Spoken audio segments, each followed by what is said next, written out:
siya, stage 3 na yan. Naoperahan na siya last 10 years. Tapos bumalik-balik lang din po. Tapos nung December po, nagpa-ultrasound ulit kami. Nakita doon na mas malala. Papi-atay niya, may bukol na. Tapos yung bitukan niya, maraming bukol. Tapos po yung ginawa ko doon pa po sa pastor ng taga-12, yun po inano sa amin yung sagip.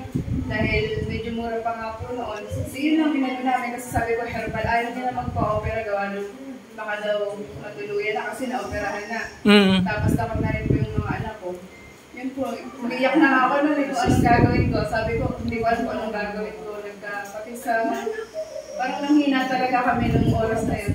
Yung naano ko po yung sagip, na ilang beses po kami bumili dito sa Yabak. Tapos pangalawa po, nung nakilala namin sa pastor, talaga pong blessing dahil bukod po dun sa binigyan niya, kumbaga sinuportahan niya na tuloy-tuloy ang inumin. November. Tapos nagpa-ultrasound po uli kami ng April. Lumabas po doon na nawala yung bukol niya sa atay. Nag-clear. Tapos yung bitukan na lang po talaga.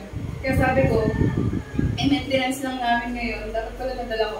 Meron po kasi yun. Tapos puro herbal lang naman po yung mga ginamit namin. Puro herbal lang. Kaya napakalaking tulong po talaga sa amin. Kasi siya na rin ang ayaw. Kaya sabi ko dun sa mga taga sa amin na maganda rin po ng herbal. Kasi hindi lang puro gamot. Kasi nga yun, may gamot tayong maintenance. May ano po yun, may halong synthetic na gamot. Nagaling po kaya na anuhan yung sugat o kaya yung sakit.